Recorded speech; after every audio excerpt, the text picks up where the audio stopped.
ఏర్పాట్లు కొనసాగుతున్నాయి. కరీంనగర్ పార్లమెంటు పరిధిలో 2194 పోలింగ్ కేంద్రాలకు, నిజామాబాద్ పార్లమెంటు పరిధిలో 1108 పోలింగ్ కేంద్రాలకు, పెద్దపల్లి పార్లమెంటు పరిధిలో 1850 పోలింగ్ కేంద్రాలకు డిస్ట్రిబ్యూషన్ ప్రక్రియ కొనసాగుతుంది. ప్రశాంత వాతావరణంలో ఎన్నికలు జరిగేలా ఏర్పాట్లు చేశామంటున్న అధికారులతో మా ప్రతినిధి రిషికేష్ ఫేస్ టు ఫేస్.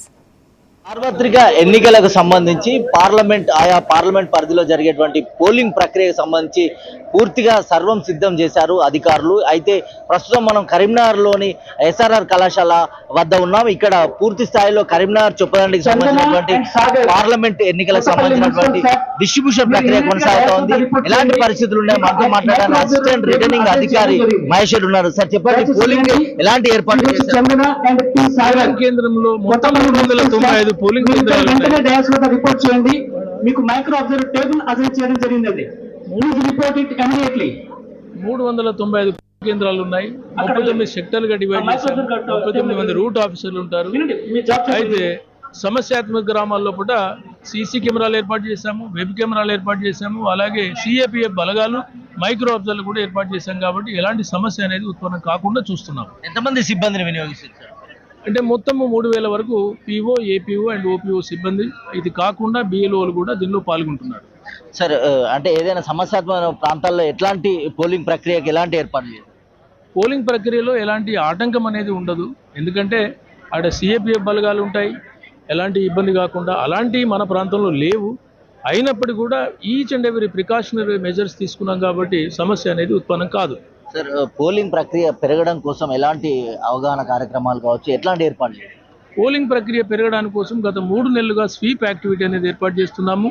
కాలేజీలలో, ఇంజనీరింగ్ కాలేజీలో, ఇంటర్మీడియట్ కాలేజీలలో, అలాగే మెడికల్ కాలేజీలో క్యాంపస్ అంబాసిడర్గా అపాయింట్ చేశాము. స్వశక్తి సంఘాల్లో అవగాహన కల్పించాము. 2K రన్, 3K రన్, ఈ రకంగా మేము ప్రతి చర్య తీసుకొని ఓటును వినియోగించుకుంటూ వాళ్ళు చేసేటప్పుడు ఇది మొత్తంగా పార్లమెంట్ పరిధిలో దాదాపుగా 2194 పోలింగ్ కేంద్రాల్లో పూర్తి స్థాయిలో పోలింగ్ కేంద్రాలు దాదాపుగా 15,19,000 మంది ఓటర్లు తమ ఓటు హక్కును వినియోగించుకున్నారు.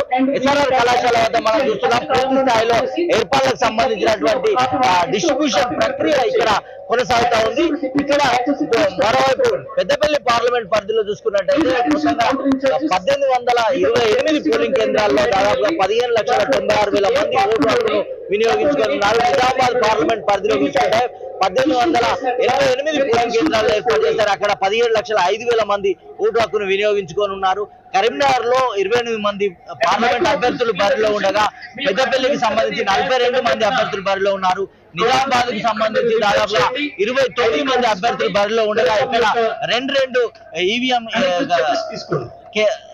ఈవీఎం మిషన్లను ఏర్పాటు చేసినటువంటి పరిస్థితి. మొత్తంగా కూడా పోలింగ్ ప్రక్రియ సజావుగా సాగడమే కాకుండా పోలింగ్ ప్రక్రియకు సంబంధించి పోలింగ్ పెరిగే విధంగా కూడా స్వీప్ యాక్టివిటీ చేశామనేటువంటిది ఇక్కడ ఉన్నటువంటి అధికారులు చెప్తున్నారు. మొత్తంగా కూడా మరి కాసేపట్లో పోలింగ్ ప్రక్రియ కొనసాగనున్నది. పోలింగ్ సిబ్బంది ఎవరైతే దాదాపుగా 3 పార్లమెంట్ పరిధిలో కలిపి దాదాపుగా 18,000 మందికి పైగా పోలింగ్ సిబ్బంది ఈ రోజు ఉదయం 7 గంటల నుంచి కూడా దాదాపుగా రేపు సాయంత్రం 6 గంటల పోలింగ్ ప్రక్రియ అనంతరం ఆ యొక్క ఈవీఎంలను అందజేసే వరకు కూడా పూర్తిగా పోలీసు వలయంలో, పోలీసు భద్రతలో పటిష్ట బందోబస్తు మధ్య ఈ యొక్క పోలింగ్ ప్రక్రియ సజావుగా కొనసాగేటట్టుగా సిబ్బంది అంతా ఏర్పాటు చేస్తున్నారు. ఇక్కడ డిస్ట్రిబ్యూషన్ ప్రక్రియ మాత్రం వేగవంతంగా కొనసాగనుంది. ఈ సాయంత్రం 7 గంటల వరకు కూడా ఈ ప్రక్రియ అనంతరం వీరంతా వారి కేటాయించినటువంటి పోలింగ్ కేంద్రాలకు వెళ్లనున్నారు. మరి కాసేపట్లో పోలింగ్ ప్రారంభం కానున్న నేపథ్యంలో పూర్తి స్థాయిలో ఏర్పాట్లు జరిగాయని అధికారులు చెప్తున్నారు. కెమెరా పర్సన్ జగదీష్తో రిషికేష్, 99 టీవీ, కరీంనగర్.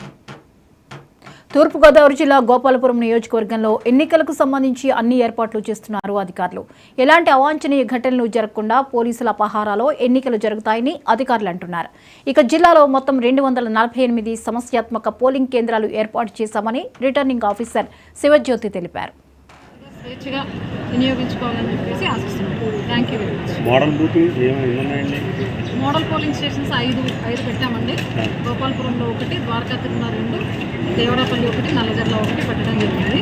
అందులో ద్వారకా తిరుమలలో 1 మహిళా పోలింగ్ స్టేషన్, అంటే మొత్తం అక్కడ స్టాఫ్ అందరూ కూడా ఉమెన్ స్టాఫ్ ఉంటారు. అదే ద్వారకా తిరుమలలో ఏర్పాటు చేయడం జరిగింది. స్వేచ్ఛగా వినియోగించుకోవాలని చెప్పేసి ఆశిస్తున్నాను. Thank you very much. Model booth ఏమున్నాయండి? మోడల్ పోలింగ్ స్టేషన్స్ ఐదు పెట్టామండి. గోపాలపురంలో ఒకటి, ద్వారకా తిరుమల 2, దేవరాపల్లి 1, నల్లజర్ల 1 పెట్టడం జరిగింది. అందులో ద్వారకా తిరుమలలో ఒకటి మహిళా పోలింగ్ స్టేషన్, అంటే మొత్తం అక్కడ స్టాఫ్ అందరూ కూడా ఉమెన్ స్టాఫ్ ఉంటారు. అది ద్వారకా తిరుమలలో ఏర్పాటు చేయడం జరిగింది. ఇదిగా స్వేచ్ఛగా వినియోగించుకోవాలని చెప్పేసి ఆశిస్తున్నాను. Thank you very much. Model booth ఏమున్నాయండి? ఏపీలో ఎన్నికల